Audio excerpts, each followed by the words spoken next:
And it is once again that time of the week here on Thursday where we do Geek Speak. And just to start things off, we'll do some introductions. My name is Phelan. I work with Pip at Seymour Digital Media, where we focus on search engine marketing. And I am Rena Little from Littleworks Indie Media, and we are a digital marketing boutique in Vancouver. Awesome. And today we are going to be talking about segmenting. And so, what is it? How to get started with it? And you you want to delve in a little bit more at the definition, and then we'll go through some examples as well. Sure. So, segmenting is basically organizing your client list, or, well, actually, yes, a client list or a list of people according to topics or ways to organize them. It could be by geography, it could be by interest, it could be by event that you met them at, or that they attended your event. Any kind of, you can organize your list in any kind of ways, and most of the time you're going to choose multiple ways. And the way that I like to think about segmenting, if any of you have done Facebook ads, segmenting is kind of like organizing your buckets. And so what that your interest buckets in advertising. So what you want to do is think about who your target is, um, how you're getting your people, and what you're going to want to, what kind of information you're going to want to send them, or how do you want to filter them to know which people to send specific messaging to. So that's why you segment them according to topic. So, for example, if you are going to, if you've recently done an introduction class on something that you're offering, and then you're going to create an intermediary class or an advanced class, then you might want to actually send information only to the people who qualify for your intermediate class, and those will be the people that have already done your beginner class. So that's the easiest way to think about it. But you can also do it differently. If you're going to have a live class in Vancouver, then maybe you want to only target people who are in Vancouver or in the Vancouver area, and not send them a whole bunch of information, and not send that information to a whole bunch of people who will not be interested, because then they get annoyed at their inbox and unsubscribe because they feel like your content is not actually directed at them. So segmenting does a few things. It keeps your list accurate and engaged, because you're actually thinking about the content in a more granular way and sending people just those specific messages that are appropriate for them based on those segmentation segments that you've created. So they're like little vertical segments, is how I think about them when I visualize them. Do you have anything to add, Phelan? I just went on a Yeah. little No, it was great. It was great. No, that's why I was like, oh, I'll just wait until the end of that. But no, that was really good. The other way that I like to think of it, just kind of building, is the other one is also like thinking about it like the marketing funnel, right? Like you're making Yes, your messaging match the person when they're at that stage. Because there's no point in that's right. going with the buy my new product when they don't even know they have the problem, right? You want to make sure That that is you're reaching correct. people with the right messaging at the right time. And it also has to do with the internet is a very noisy place. And because everyone's online, you need to find exactly the right message for exactly the right person, because that will cut through the noise and they'll feel like you are speaking directly to them, and that will take them, give them the idea that they should take the next step, that they should, oh, this person really understands me, because you want that messaging to resonate with the person at that little moment with that segment of their information. That's right. So matching your, not segmenting people is step one. Knowing your avatars at the different stages in your funnel is number two. And then matching that messaging up with those avatars is going to be gold. And so that's why my beginner course and intermediary course is a good example, because it Yeah. matches the avatar with the messaging, and that's going to save you. Yes. So let's talk about where we can segment, because most people think of segmenting on email lists, which is the obvious place to do it. I Yeah. think of it also as part of my process in organizing my ads. So that's another place to think about it. But Phelan, where else can we do segmenting other than email lists? So, other places that we can do segmenting that you could do retargeting as well. So in Google Analytics, these Right. are people Yeah. that went to specific pages. These can be, so you're finding more granular detail people, and you can also exclude certain people because there's no point in sending ads to people, provided, of course, you have a sufficient audience to do retargeting because, there's limits of like you need X number of people. But say you have that many people, there's no reason why you shouldn't go to everyone that made it to the product page but didn't make it to checkout. That's a Yeah. great segment of people because these are people that didn't convert. Okay, I need to do more ads, reaching out to them, talking about maybe testimonials. You need to break down a small segment of people that you were expecting in the journey that they were going to take that they stopped off there in the funnel. So okay, we need to do something with these people, and so That's right. Google. Yeah, so Google Ads is a really good one. Google Analytics because you can set up retargeting lists in there. We were also one other one that we were talking about is quizzes is one that's Yeah. really super useful, and especially we've been testing out a quizzes inside of Shopify because customers, even if like they get counted as a customer, you can add tags to them, and then that can Oh, get really? exported out to your email list. And so if they come out of the quiz being tagged with, oh, they answered that they spend 4 hours standing and 4 hours sitting at their office. Okay, I want to send them this specific email or messaging. And so that's a way that you can find like literally individual people and making sure they're getting the right message as well.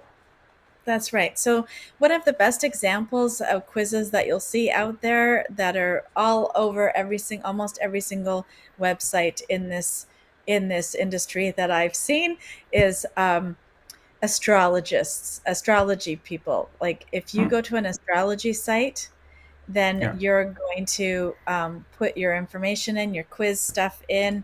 The other ones are the personality style, um, the ones that determine your personality and who you're going to Yeah. get along with better, or if you're in a leadership position, how you can manage those people better. All those kinds of sites always have those quizzes, and at the end, they require your email address. They're the most um, irritating at the same time because you get to the end, you want to find out your thing, and then you get to the end and you have to put your email in. That's maybe not the best example. There are some really good, sophisticated ones. I just wanted to give a better example of one. Well, I think it's better. Obviously, I did it, so I think it's better. But it actually has to do with a different kind of industry completely, and it's for an HVAC company. They do HVAC and kitchens and things like that. And what they were finding is that people were constantly calling them to find out what kind of permits that they needed, and we used Oh. that permitting system as like the Vancouver City permit system as a way to create a funnel. So basically, there are I think there ended up being five different conclusions, and we funneled the people through that. And so it actually disqualified people from being good clients, because that's what this business owner was trying to avoid. He didn't want to get all the calls to tell the people which permit they needed or if they even needed a permit, because that's not really his job.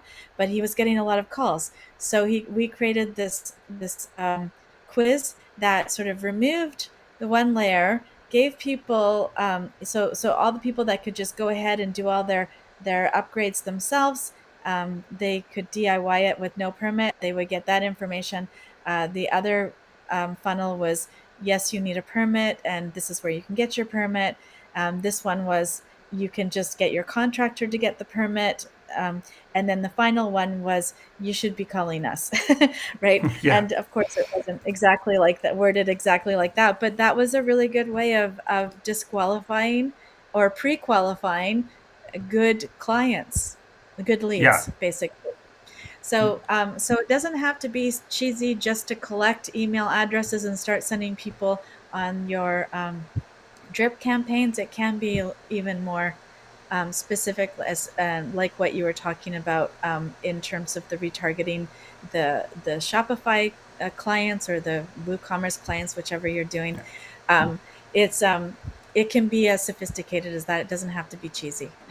Yeah, yeah, it It's definitely you can make it as detailed, but I really like that part of it when you're talking about disqualifying people, especially if yeah, you've got a decent and you're spending more time on the phone with people who actually would it would make sense for you to be on the phone with them. And if it's yeah, kind of rote responses that you're just going to be answering them and it's not really nuanced, like if yes, the plumber needed to actually go make a quote, well, he would need to show up there in person. But there's a bunch of details that he would need before to actually make it. Is it worth it for me to even show up? Another that's right. example that's closer to our industry was I remember hearing a conversation with Jason Swank, who does Agency Masterclass podcast, Smart Agency Masterclass. He's Yeah, and he so he had a quiz on his where basically the filter it either if you had what was your revenue, what was your employee amount, what are your years of experience, and based on those he would either offer one-on-one coaching, you would offer the right, next tier down mastermind, so it's a little less right. expensive because it's a group, or you would do the recorded classes, or and if Yeah. not, he had a set of PDFs. So So depending on which marker they met, then they would be yeah. routed there. That's really great because what that does is it completely removes the need for a discovery call, which I think is what Yeah. most people are doing, or a lot of people start out with a discovery call. So that in your sales process, that can actually alleviate a lot of time. Yes, exactly. And it's simple answers that, it takes the person on the other end barely has to think about their answers. They pretty much know how Yeah, much their staff is, how much the revenue is in a ballpark. Like you want to make it that you're getting valuable information that are very limited responses that like there's not much nuance. You either know you're this or you know you're that, and then you're just making it filtering out accordingly. So that way right. it's again, it saves people a lot of time. The other one that's really good is the quiz that we were using in Shopify. Actually, is a product recommendation quiz app. So Oh, at the right. end, yeah. So that's also another really good way is that you can tailor it because like this one we were working with was ergonomic chairs. Well, there's different professions that need different chairs, right? So the one I'm sitting in is Right. more for office workers, whereas there's an armless one with a small back, which is for doctors.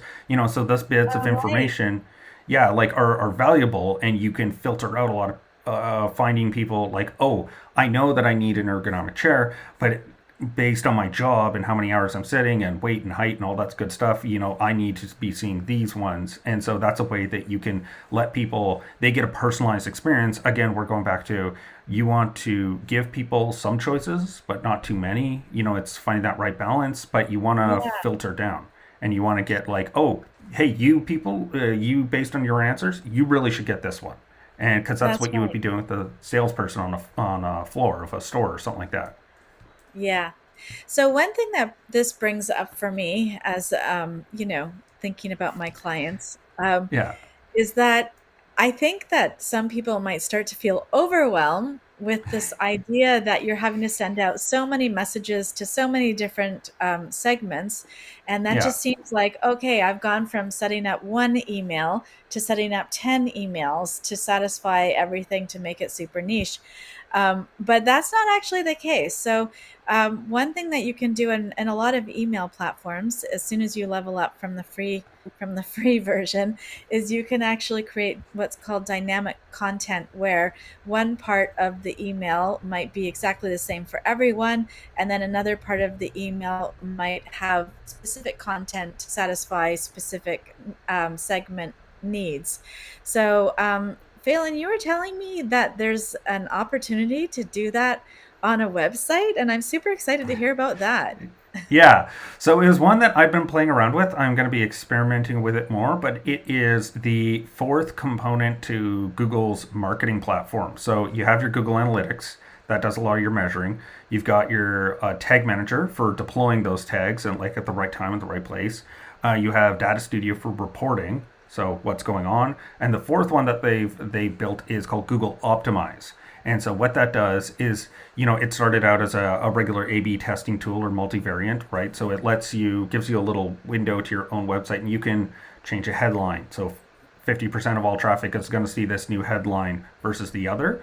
But then there is a fourth tab, or when you go to create your experiences, is what they're called on the platform. It's called personalization. And that's where it gets really neat of the different segments of what you can actually optimize for. Awesome. And yeah, so you could do it like we said, device. So you could do it like if they're Right. on a desktop, Right. on a phone, different wording at different times. You can also one thing to also bear in mind. I would make small changes with Google Optimize. I tried to make a big change with it once of like moving a form, and it was Google Optimize was like, this is not how this platform is used. Like it's expecting you're like making changes in the text is a really that is a optimal use case is changing your messaging. And So, so, oh, go ahead. sorry. So, are you telling me that you can make changes or that you can make dynamic content? I'm getting confused a little bit. Oh, okay. So say you have your regular landing page Yeah. that you have, and so Yeah. what you will do is you can either base it on an ad or even a UTM parameter. So Oh, I basically, see. if you put this UTM parameter in an email and it says that I'm going to say like so say you're go back to the ergonomics, maybe So, one. can I just can I just or interrupt? For those people who don't know, a UTM parameter Oh yeah, is a little tag that you add to your ad so that you give it some description so that you can find the information on Google Analytics and do a few other things. But so yeah. it's basically a marker to remind you which ad it is. Yeah, exactly. And you could do it based on the source and the medium. So really good for Yeah. Facebook ads. Super important because Facebook ads doesn't tell you that it's an ad that sent that traffic. You have to tell it that that was the case. So that's a really good one. Yes. Is making the medium be CPC. Um, and but these are really powerful. You can also put them on organic posts as well, and then that's why people use URL shorteners is to hide all those extra UTM parameters they have going behind All it. right. Yeah, yeah. Yeah, and so you could do lots of interesting tracking. Maybe you're pairing it like with social campaigns with paid campaigns, and you need to distinguish which part of it is. So really So powerful stuff I there. almost think that we should probably do another topic on tracking. I think that this tracking notion is really integral to a lot of different things. So I'm just going to make a Yeah. note here. And then Yes, let's get and back to your dynamic content. I want to like for sure. keep us on topic because there's not that much time left and this Yeah, yeah. is I could feel us this going is down the great rabbit work. hole, and it was Yeah, one of those exactly. like, yeah, we'll have to pull ourselves back a little bit. And so, yeah, it's definitely one. Let's put a marker in that because I do. There's definitely a lot to discuss, especially with the future changes with tracking and that kind of stuff. Yeah. But Yeah. going forward, so what happens is, say you have two emails that you're sending to. One email is to the doctors, and then one email is to the dentist. So they would to make sure that you're personalizing it. The one email is going to mention, like you said, you change the email text to one says doctors, the other one says dentist. Well, then you could put in the UTM parameter that this is the dentist email and this one's the doctor email. So when they click on the link, the page will Oh. change. It says doctors like yourself all agree that this is the best thing ever. And then I'm Oh, no, that's just spit bubble. interesting. So Yeah, does there have to be some kind of matching to traffic? And that's what you're saying. So the tracking is important so you can match the traffic yeah, to the right landing page. I see, and that is dynamic content. So yeah, dynamic content again, just to make sure that everyone's super clear, is it means that the same page will change content depending on who's landing there. So it's yeah. not like you're creating a whole pile of pages. It just means it's dynamic. It changes. Yeah, So exactly. that's And super exciting. yeah, it's definitely one that I'm looking to explore. And of course, because it is a Google product, the Google Ads component is Yeah. it's very well built out. Like they can do it based on Okay. an ad group, a campaign, an account. Um, Right. so you can get very granular and really targeted with that, which is it's really cool that you can do that part. Of course, yeah, Google's going to be optimizing it for their own platform, but there's Yeah. based on, but that doesn't mean we can't exclude Yeah. We that could. with Yeah, we could do it with Facebook, and you could probably yeah, do it with email. Yep. Okay, so we've got 6 people watching. I'm wondering if anyone is already doing segmenting on their campaigns and dynamic content.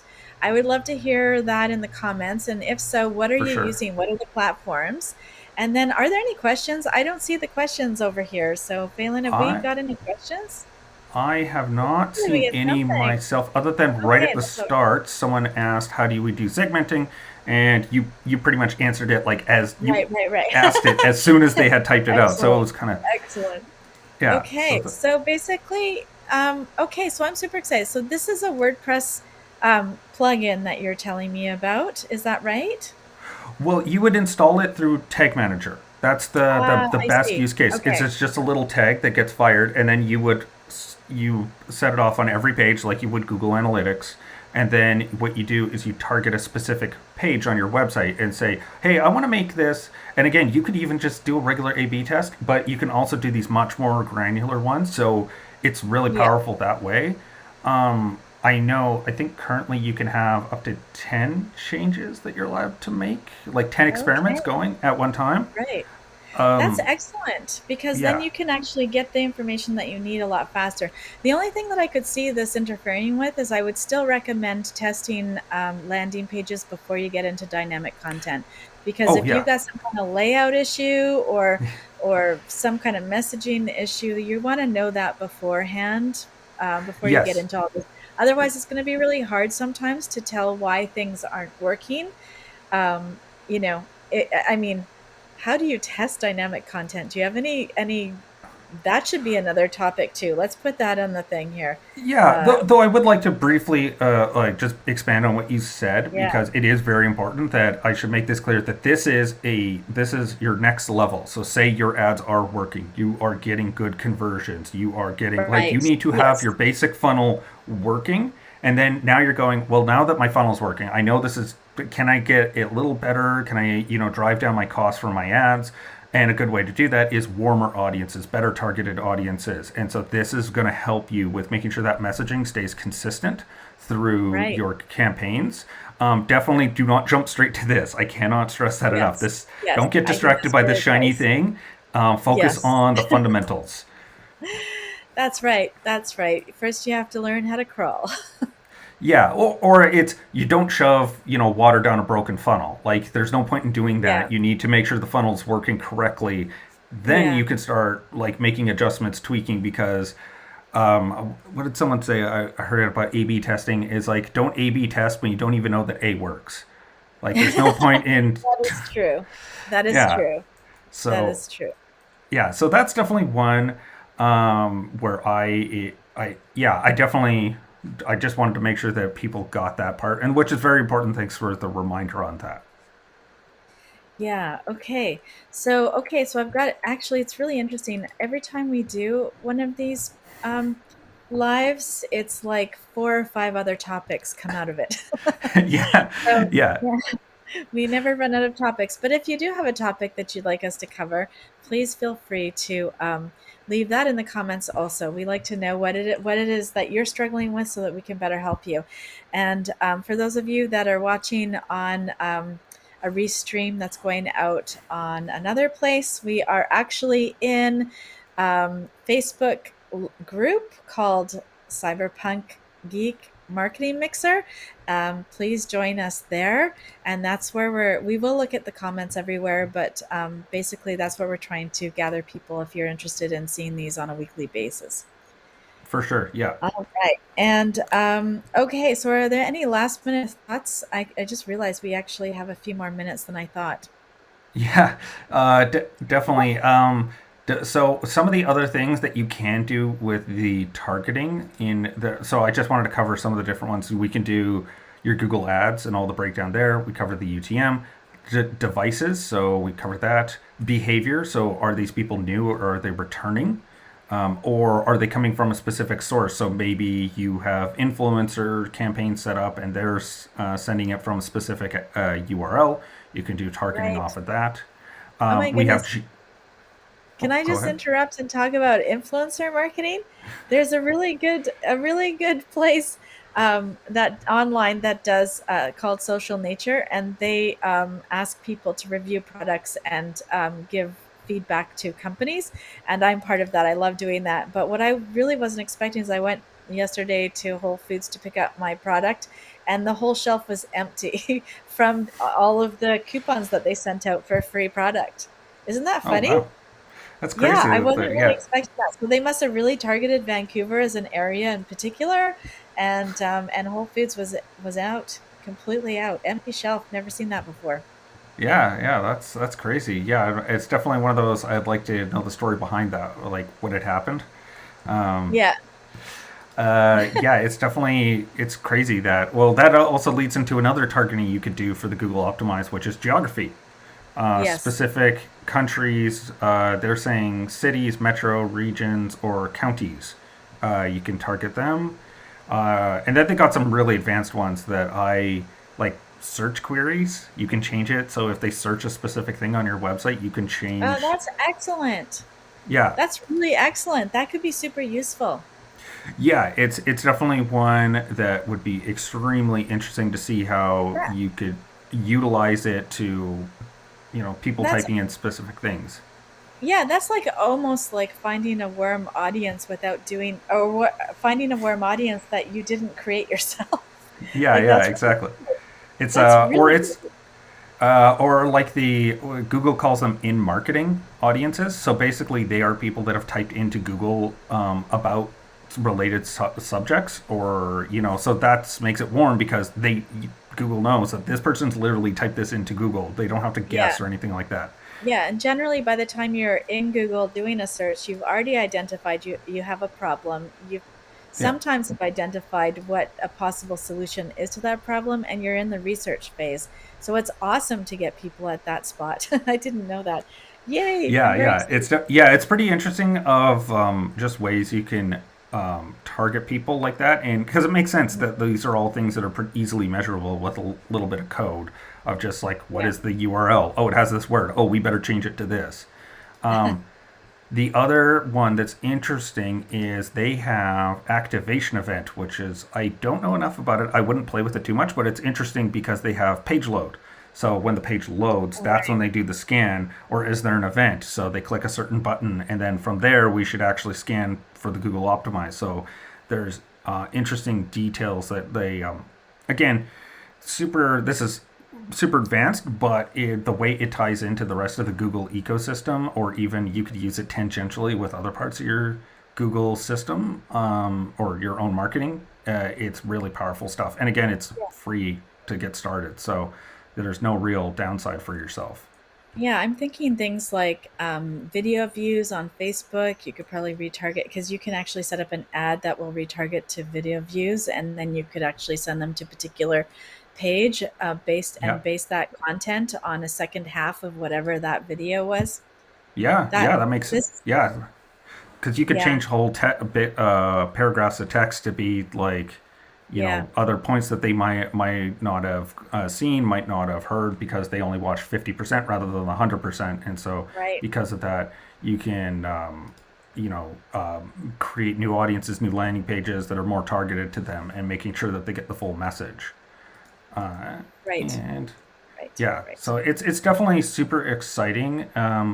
And also, this pairs well with Microsoft Clarity, which does heat mapping. So you can actually see Right. people based on, seeing people how they interact with the changes that you're making on the website. Then you get Yeah, recordings and heat maps and kind of see, like, oh, hey, maybe this is. This didn't work as a message. They got kind of confused and they backed out right away, or this worked out really well. They scanned all the way to the bottom and you know filled in the form or whatever the action you want on that page is.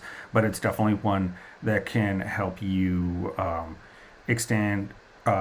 Yeah, just get more out of your pages that that you've got different niches that you're working with or different audiences, and you might not need to make a whole new landing page. You just need to make a small right. change, or Yes.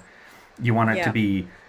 Yeah, there's lots of ways that we can look at this where it's not just about A/B testing per se, but it's also making sure that messaging fits the funnel and we're catching people at all the right moments. Right. Right. Okay. So, awesome. That's great. I can't tell you how excited I am about the Google one, that Google change. That's going to really shift the way that I think about organizing my campaigns. In fact, Yeah, I'm going to go and adjust all of my campaigns now because yeah, that's going to be great. I hopefully it'll make life easier. Um, yeah. I suspect that it's going to make our life a lot better, and also because it's a no code tool. So it's like it's just yeah. a little drag and drop. So it's super easy for any marketer to get started on changing the bits of text. Like I said, small changes only on the website. I tried to make big changes, and they were very unhappy with me trying to move like whole Yeah. parts of the web page around, and it was just not having any of that. Um, That's good to but know. We will learn yeah, from your mistakes. yeah, I'm happy to be the guinea pig for that. But that is us. We are coming up to time. So what is So next week? next week, I believe it is what in the world of Oh, yes, that's right. marketing. Yes, Right it on. is. And so that just leaves me to say that my name is Phelan. I'm with Pip at Seymour Digital Media, focusing on search engine marketing. And I'm Rena at Littleworks Indie Media. All right. And Thanks. we are Have, out. Have a good yeah, bye. day. Have a good week. We'll see you next Yeah, week. Well, I'll see you yeah, tomorrow if you're coming to happy hour. for sure.